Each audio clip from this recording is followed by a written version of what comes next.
the implementation plan, part 1 of 4, One Small Town Can Change the World. And I should have put the other screen here that actually says One Small Town Will Change the World. So there are 2 designs that we have for One Small Town.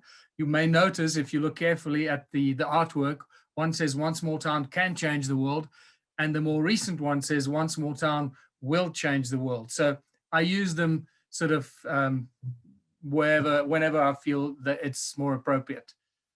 So first of all, before we even start this, what's very important for people that are learning about this, whether you're a newcomer, whether you're a veteran of the Ubuntu movement and the One Small Town philosophy, if you've walked a long walk with us already over many years, I still recommend that you go back to the Ubuntu Planet website and watch all the videos. Watch as many videos as you possibly can. There are many videos. All of them are loaded on the Ubuntu Planet website. Now, the URL for the Ubuntu Planet website is either onesmalltown.org or ubuntuplanet.org. But you will notice it takes you to a different URL. Don't be confused by that. The URL that it takes you is called ubuntucontributionism.org. That is the correct website. Okay, so onesmalltown.org or ubuntuplanet.org, those are both the URLs that we use, and they take you to the official website, which is hosted on Wix. So if you see it hosted on Wix, it is the correct website. And the reason, just so in case people are wondering why we hosted on Wix, some of you may remember that we were hacked about 2 years ago. We were hacked, I think, when I was leaving the USA last time. In fact, Neil was depositing some funds to me from the money that we generated for the Ubuntu office on my tour of the USA, and all that money was stolen because our website was hacked at that stage. So we had to create a new website on a more stable platform. We don't have the money to pay guys to create, special protection for us. So we found Wix a far more stable platform and a more protected platform from hacking. So that is why we created the new website on Wix. So in case there's any confusion or doubt that you're on the right platform and the right website, that is it. onesmalltown.org, ubuntuplanet.org, and it takes you to ubuntucontributionism.org, which is the website hosted on Wix. So let's just go through a quick overview here. Just why are we here? Why are we talking about One Small Town? Why did One Small Town arise? Why are we looking for solutions for the world? It's because most of us, majority of the people of the world, are equally unhappy. And I know this from doing hundreds and hundreds of lectures around the world in more than 20 countries. And I often start my lectures by asking the people this question: how many of us are happy with the way the world is going? Put up your hand. And I can tell you right now, no one has ever put up their hand to say they are happy with the way the world is going. People might be happy with their personal career because they just got a promotion, or they just got married, or they just had a child or something. So people might be happy at that moment about their lives. So sometimes people might misinterpret that question, but the question is very clearly, are you happy with what the governments are doing? Are you happy with where the world is going, with where the governments are going, where our appointed leaders are taking us, and where all of this is going? And very clearly, we're heading into some very turbulent and troubled times. So everybody around the world, or I can say virtually everybody, with the exception of maybe a couple of the global elites that are causing all the problems for us, everybody is equally troubled. Everybody wants something better. People everywhere live in a state of quiet desperation, hoping that they'll find something better, a better way, a better life for themselves and their children. Because at the moment, the future for our children looks very bleak. So the current socio-economic system is broken. It doesn't work. It cannot be fixed. And that is the very important thing here, because the current socio-economic system, whether it's capitalism, whether it's socialism, whether it's communism, it's all based on fundamentally flawed foundations and principles that do not serve the people. They serve a small group of interested groups, parties, corporations, governments, individuals, the elite, call them whatever you want. The current global socioeconomic system does not serve the people. It is not there to bring the greatest good to the people in our communities. And therefore, it is built on a fundamentally flawed foundation that cannot be fixed. So we have to do something else. Small towns everywhere are falling apart. And you can just see it no matter what country you live in. And the third world countries, it is obviously far more desperate and far more obvious than in the so-called first world countries. I live in South Africa, that used to be a first world country during apartheid, if you want to call it that. I know that could cause a lot of arguments, but for many, many years, South Africa during the 50s, 60s, 70s, South Africa was known as the most prosperous country in the world. So I guess in many ways, it would make South Africa a first world country with some of the best technology, the best research, the best military, the best everything, based on a flawed system, obviously. But very quickly that decayed into what is now in many areas a third world scenario. So we have the extremely wealthy and the extremely poor, and then this buffer of the so-called middle class, which what the political elite depend on to buffer them from being exposed. So we can see in third world countries how small towns just are falling apart. Everything is broken. But you can also see that in first world countries. I know from my experience driving through Canada, driving through Australia, driving through the USA, when you drive through the small towns, they are falling apart. It is a very, very sad state of affairs. Farms are standing empty, warehouses are standing empty, factories are standing empty, people are out of work, people are sitting all over the place, they don't do anything, and you can just see the degradation in the small towns. And mayors of small towns all over the world are faced with the same problems. They're struggling to keep things going. And they are worried about the future. I know, speaking to mayors, they don't know what to do.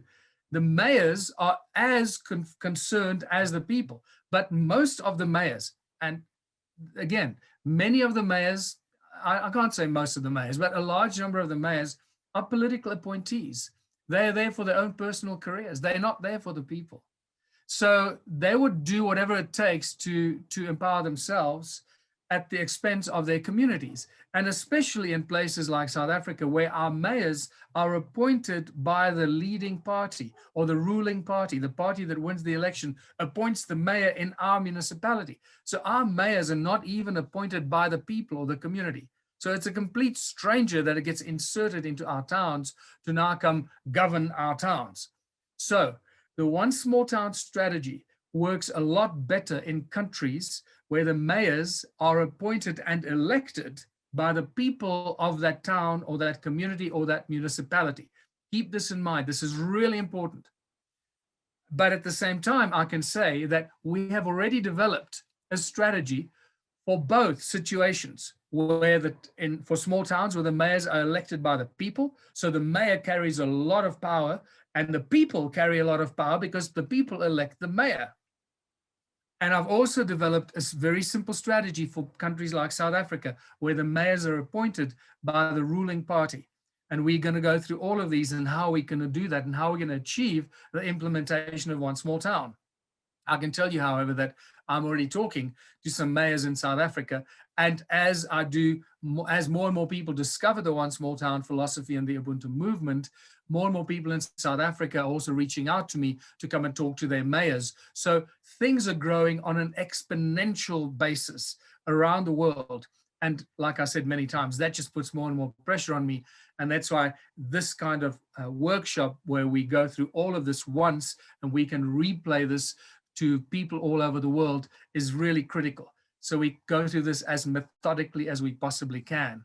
So this is really not just only to help the people of the towns, of the small towns of the world, and bring life back to the small towns that have been drained of life, drained of the lifeblood, the youth and the innovation, but also to bring hope to the mayors. So the mayors actually have something to work with and realize that there is a plan, there is a solution that they can implement to help their town, to rejuvenate, revitalize their towns, and bring prosperity and abundance to their towns.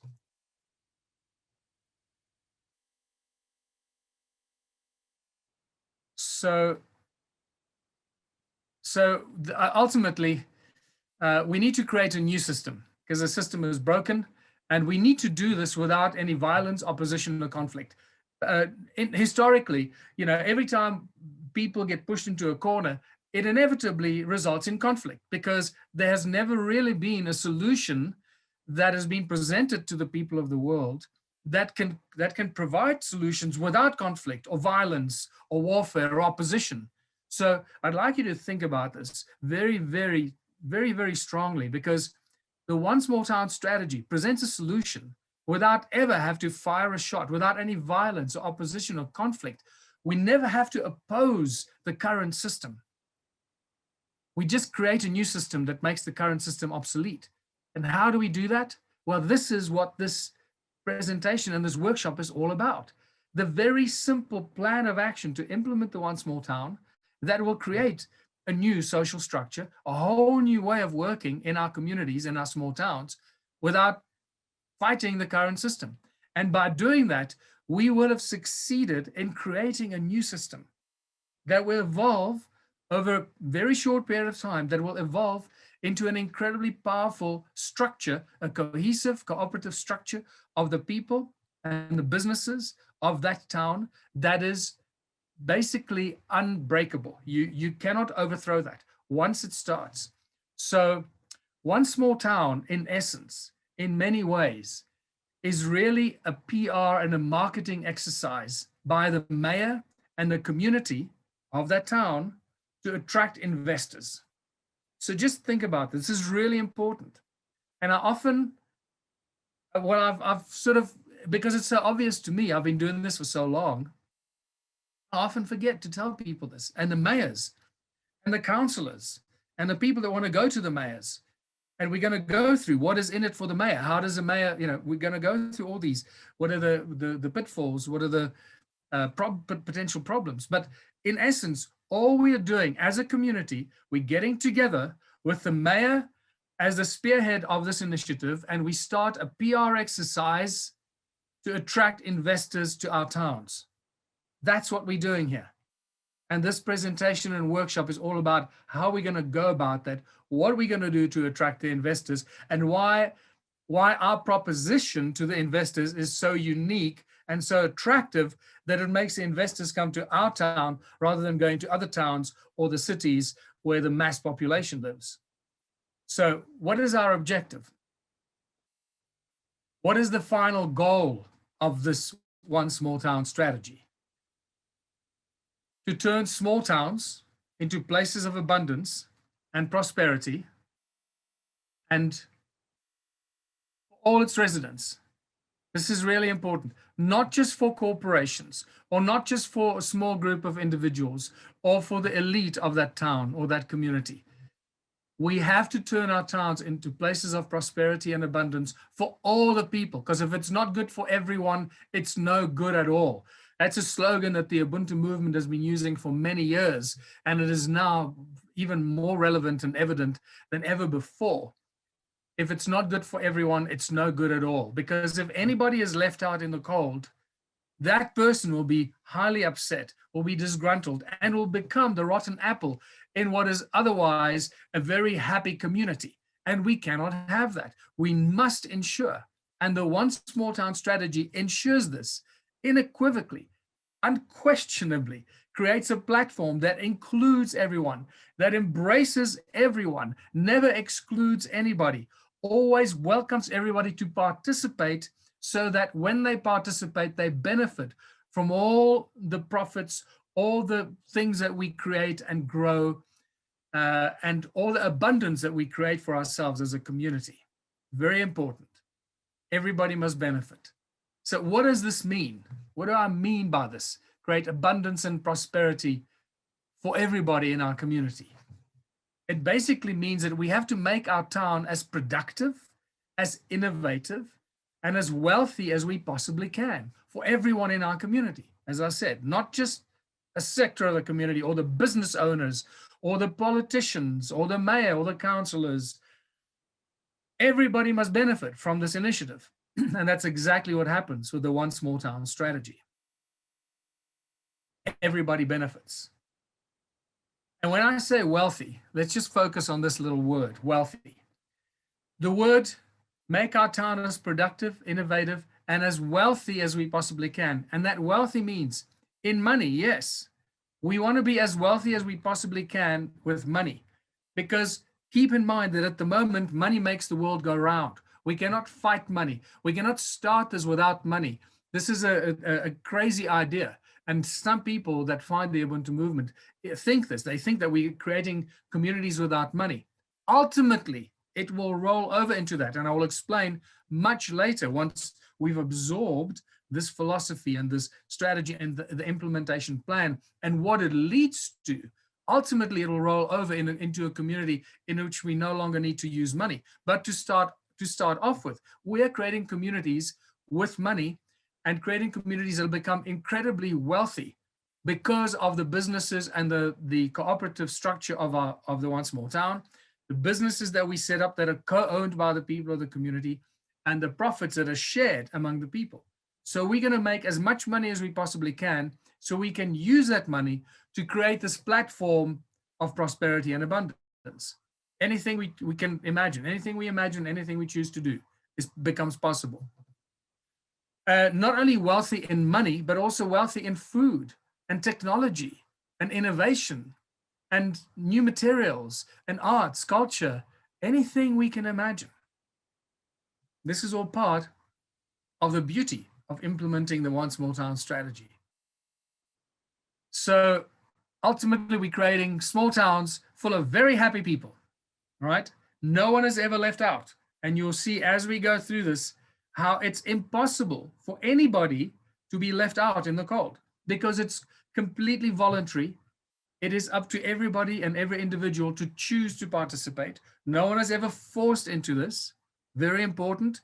I think I forgot to actually mention this in the presentation slides that I've created for this workshop.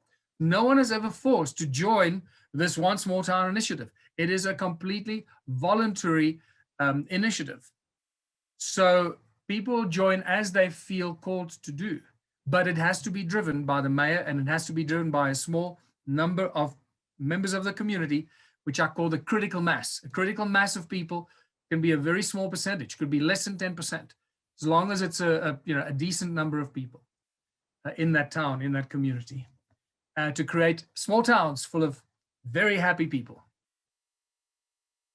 The very important slogan that has been used, that I've used for the last several years is this one here. We use the tools of enslavement as tools of liberation.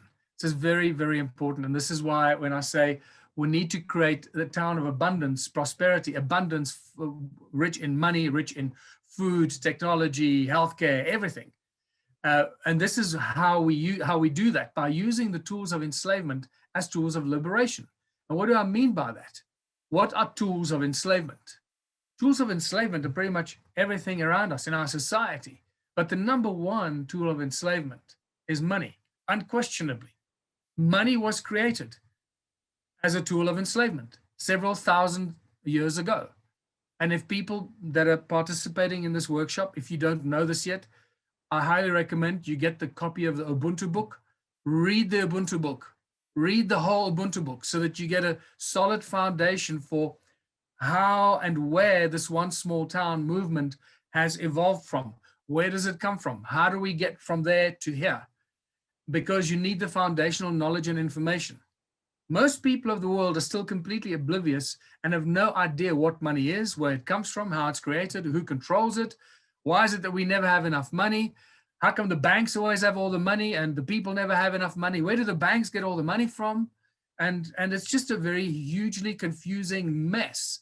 Once people realize what money is, where it comes from, how it's created, who controls it, and where it originally came from, things become very, very obvious as to what we should be doing into the future. Because money is the number one, unquestionably, the number one tool of enslavement. And that tool of enslavement is for one reason only, to give those that control the creation and the distribution of money. And in this case, we can talk about the Rothschild banking empire. If you want to know about that, read the Ubuntu book. But to give those global elites control over humanity. It's not about wealth. It's not about being rich, not about being wealthy. It's not about how much money you have.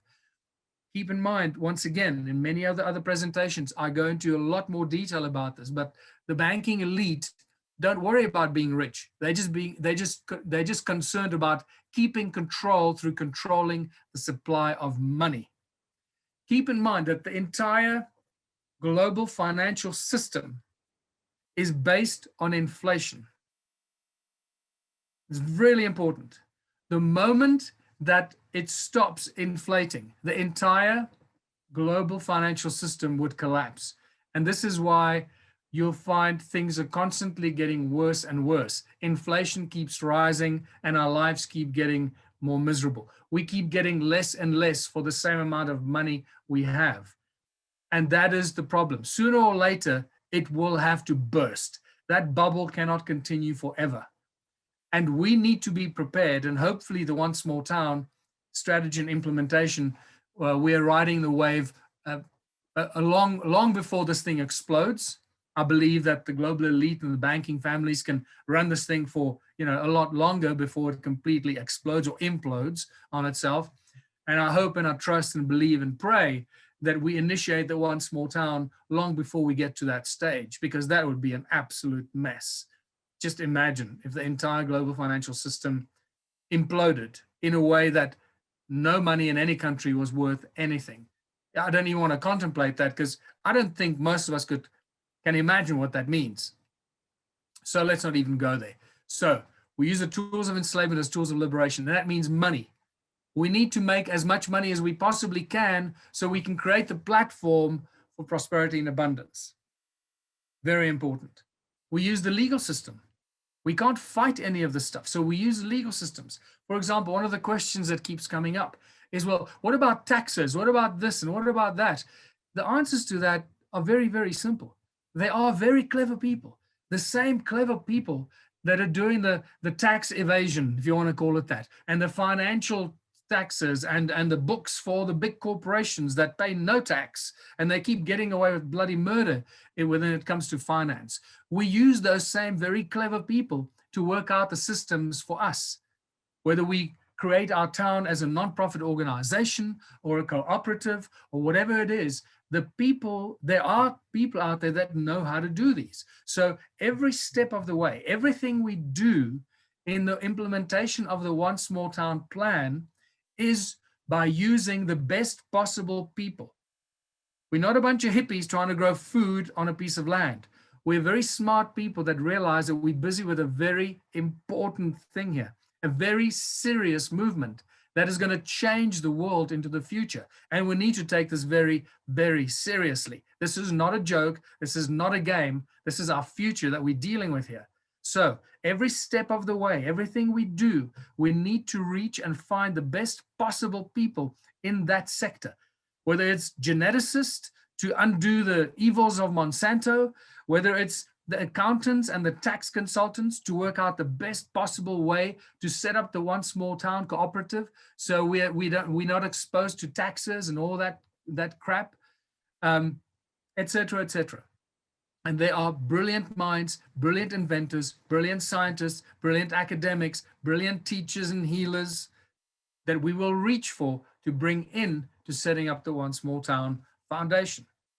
This is not just, hey, let's grow some food on a piece of land. That's not what we're doing here, right? So, let's just read through this so that I actually say it. So we use the tools of enslavement, money, legal system, politics. We use politics as a tool of enslavement to help liberate us. How can I say this?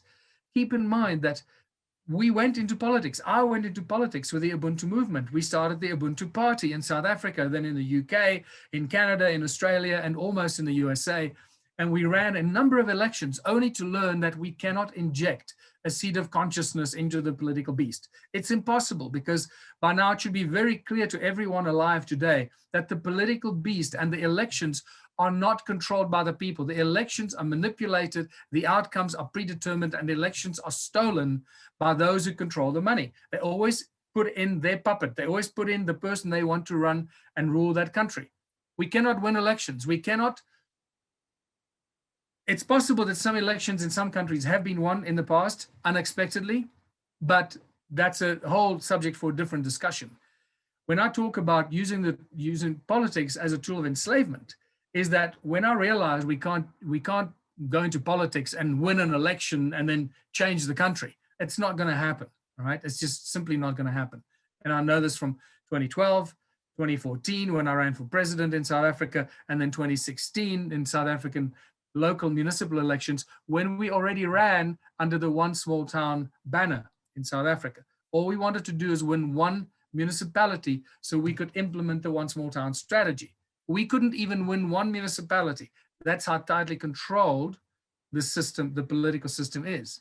So if we can't win an election and use politics as a tool of enslavement as a tool of liberation, how can I say that we use politics as a tool of liberation? We use politics by using the mayors. The mayors are politically appointed people. Mayors in some countries have immense power. The mayor of New York and the mayor of Los Angeles and the mayor of Johannesburg and the mayor of Sydney, these people are very powerful individuals. And the mayors of small towns are equally powerful within their constituency, within their situation. So mayors, whether we like it or not, are very fortunate for us, are politically appointed leaders and servants of the people. And this is when we realize how powerful the mayor, a combination of the mayor and the people can be if they decide collectively to take a different approach and start turning their towns into these places of abundance and prosperity by creating a cooperative structure within that town. It's actually very, very simple. But as you start seeing, the fundamentals of this are incredibly complex.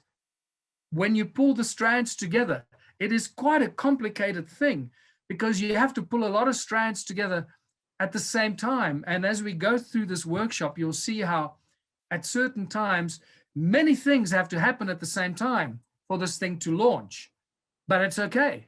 We're not stupid. We know how to use computers. We know how to use blockchain technology. We have very smart people around us. We have great accountants and business strategists and project managers that can manage huge companies that turn over billions and billions of dollars and trillions of dollars.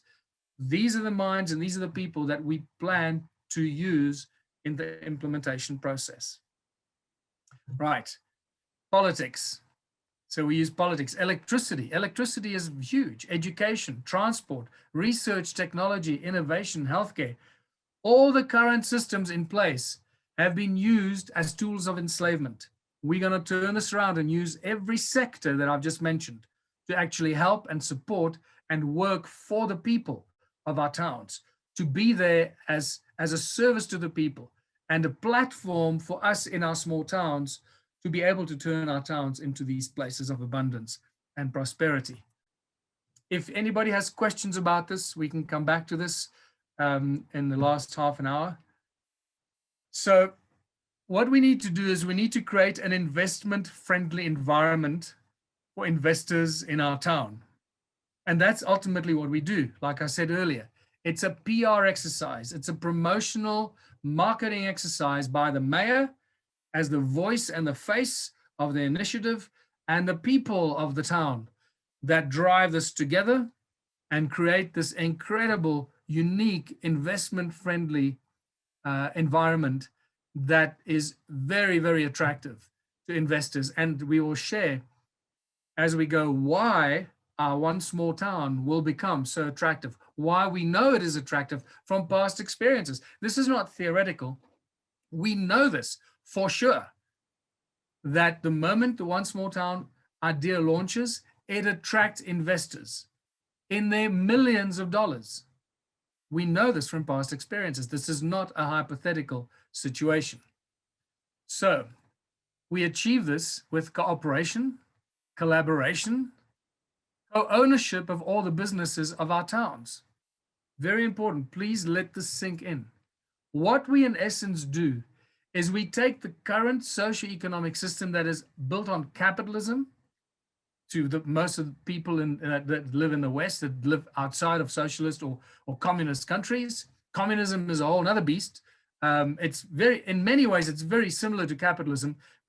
Many people might find shocking for me to say this, but ultimately, communism and capitalism are very similar. It's just different dictatorships that are controlled by slightly different entities that control and abuse the people, under a veil of disguised veil of servants. We'll serve you, we'll take care of you.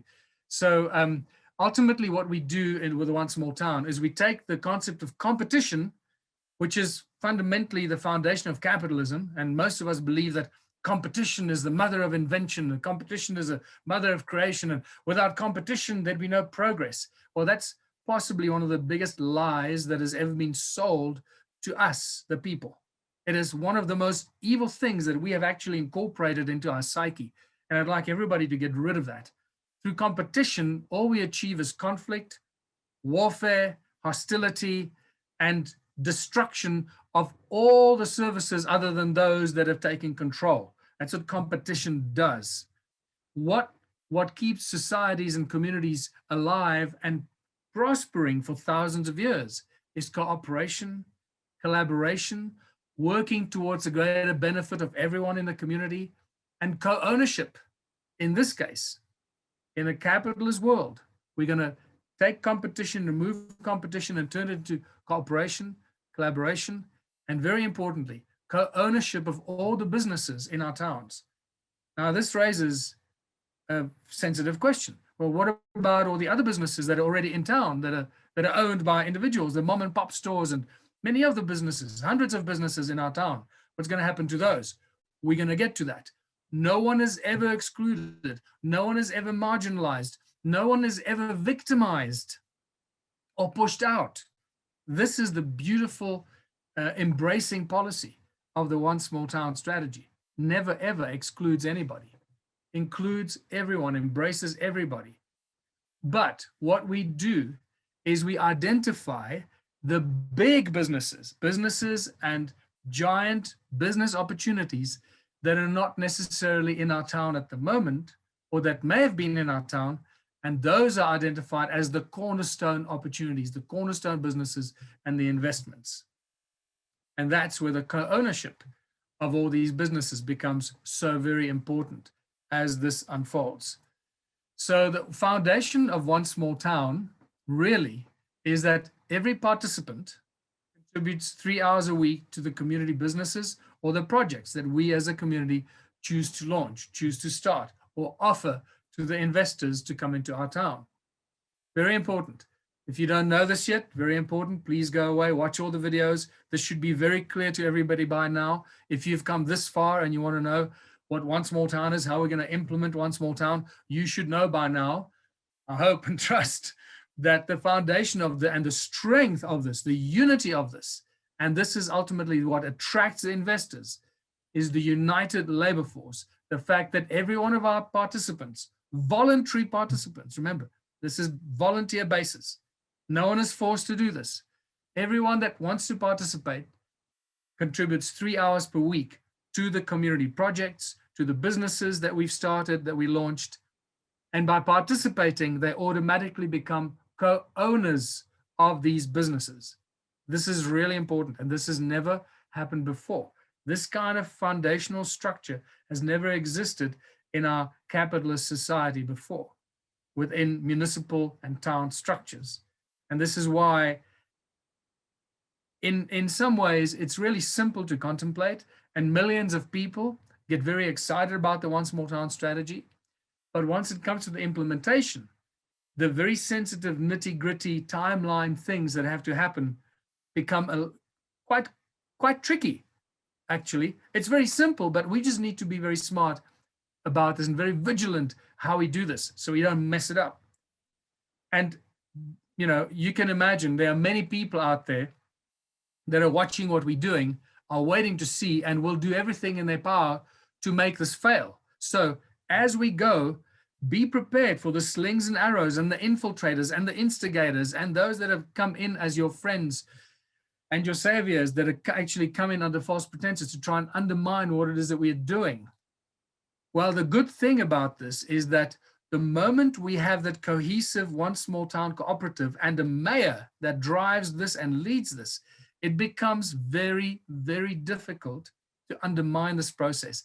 In fact, I'll go as far as saying it becomes impossible to undermine this process and to bring this initiative down. As long as we follow the steps, follow the implementation plans and principles very carefully, and we implement everything at the right time so that these infiltrators and these instigators and the underminers do not succeed in bringing us down. And the relationship between the town, the people of the town, the cooperative, and the investors become critical here, because the investors want the strength of unity of the people. They don't want infiltrators and instigators to come and break that up, because the investors, their future prosperity and profits lie in the unity of the people that they count on, that they depend on, the unity of our town, right? That turns our town into a fierce competitor to any global corporation. Any large corporation of 5,000 people or more, suddenly we become, as a small town, a fierce competitor to that large corporation. This is very important. So we cannot allow any infiltrators to break this down, because that then affects the profitability of the investors. So in many ways, or in every way, the unity and the cooperation between the investors and the people of the town becomes critical. And we will do everything and anything to prevent infiltrators and instigators to undermine what we're doing. So the 3 hours a week contribution by every participant is critical. That's a foundation of the one small town philosophy. It's really that simple. How are we going to contribute those 3 hours a week?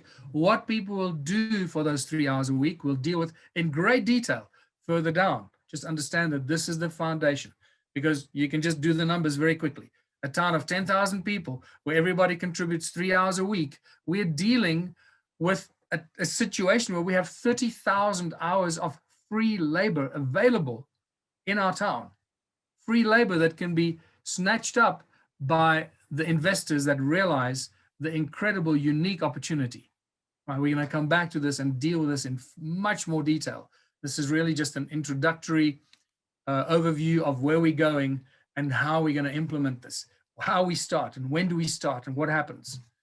So like I said, in turn, everybody that contributes their 3 hours a week become co-owners of all the businesses we set up as this One Small Town Cooperative.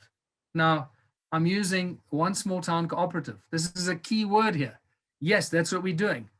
We are turning our town into a cooperative, a company, a cooperative business, a company in which every participant is a co-owner.